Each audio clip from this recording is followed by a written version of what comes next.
So in the previous video, we worked on the technique, placement, and timing of your forehand drop shot. In this video, we're going to focus on our backhand drop shot.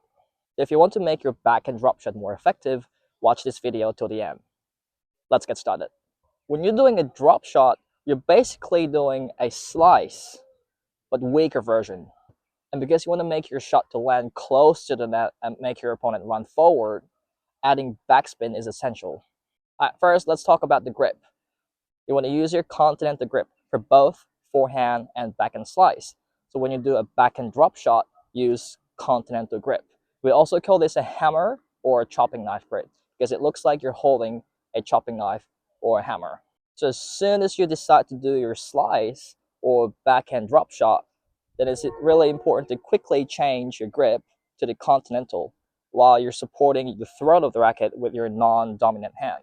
So in my case, because I'm a right-handed player, I'll switch my grip with my right hand and support the throat of the racket with my left hand. Now in the preparation phase, you want to pull your racket with your non-dominant hand just behind your head.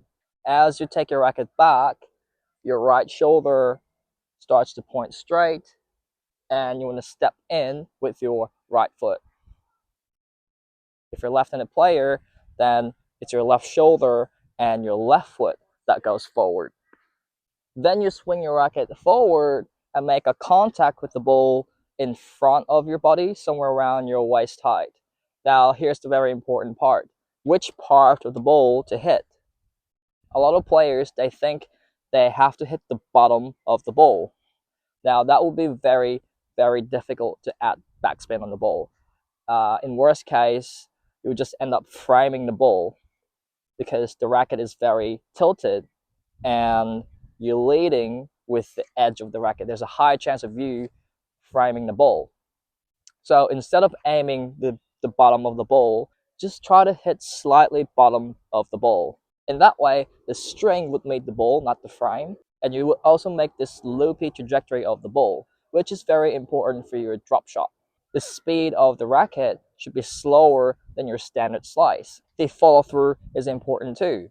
Because your main focus here is touch and backspin, the follow through shouldn't be as big as your normal backhand slice. So if this is your backhand slice follow through, your backhand drop shot follow through should be somewhere around there.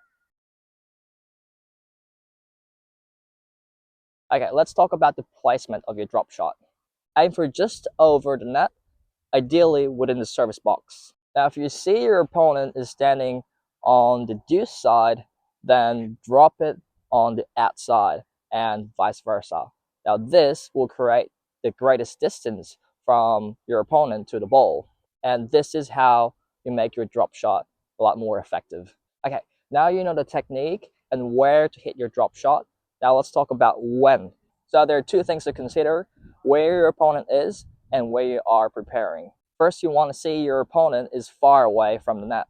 Now that could be closer to the back fence or closer to the side fence. The best moment to do your drop shot is when your opponent is outside of the court. You also want to be closer to the net. Ideally, you want to be standing somewhere around the service line when you do your drop shot. This way, you would reduce your risk significantly and also maximize the chance of dictating the points. Roost Tennis Lab Forehand Competition. This event starts on the 20th of October and is a 2-week event where tennis lovers from around the world can share their best forehand shot. Just film your highlight and email it in. It's completely free to join. How to submit and join? Film your shot and send it to roo.tennis.lab@gmail.com. The prize. I'll accept up to 30 video entries. First 30 videos only. From those, I'll select 3 winners. Each winner will receive a 10-page PDF tutorial customized exclusively for your game. All you need to do is to tell me what you're currently working on, whether that's forehand technique, singles tactics, or footwork drills, and I'll create your customized guide. Deadline. This event lasts for 2 weeks or until I receive 30 videos, whichever comes first. Once all entries are in, I'll take 1 week to select 3 winners. The event starts from the 20th of October to the 2nd of November. That means you can start sending the video from the 20th of October. Interested in winning? Click the link in the description for more detail. Okay, here's the first drill that you can do on your own. Stand on the baseline and you're doing a self-fed backhand drop shot. Now your goal is to aim somewhere around the service box on your side.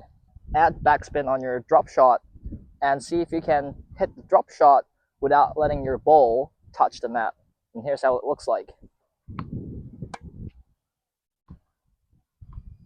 So I hit the ball and the ball passes the net, so that's a bad drop shot. Let me try that one more time. That's a good one.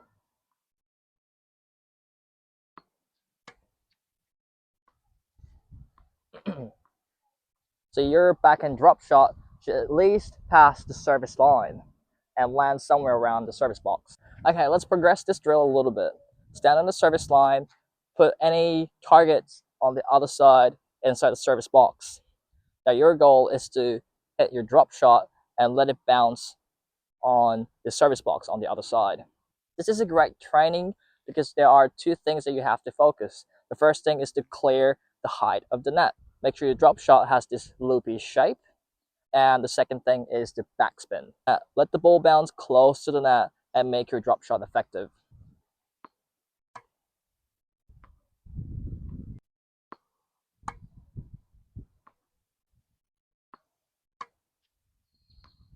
And one of the good ways to measure the quality of your drop shot is to see if your ball is bouncing 2 times in the service box before the ball passes the service line. Okay, here's our last progression. We're going to combine 2 different shots. Your first shot will be the setup shot. So you hit deep and wide. Your goal is to push your opponent either to the back or to the side. Now your second shot is a drop shot.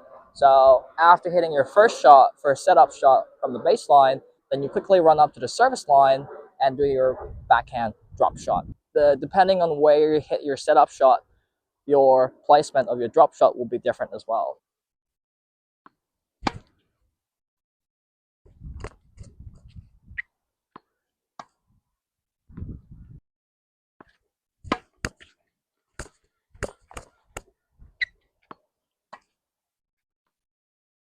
Okay, here's a summary. To hit an effective backhand drop shot, first, use the continental grip. The second thing, make the soft contact below the ball. The third thing, keep a short follow through. The fourth thing, place it close to the net and away from your opponent. And most importantly, practice using the 3 drills we covered today. Guys, I hope you enjoyed this video. If you think this video was helpful, please click a like and subscribe to my channel for more videos like this. Don't forget to subscribe to my tennis website for a free tennis tutorial every 2 weeks.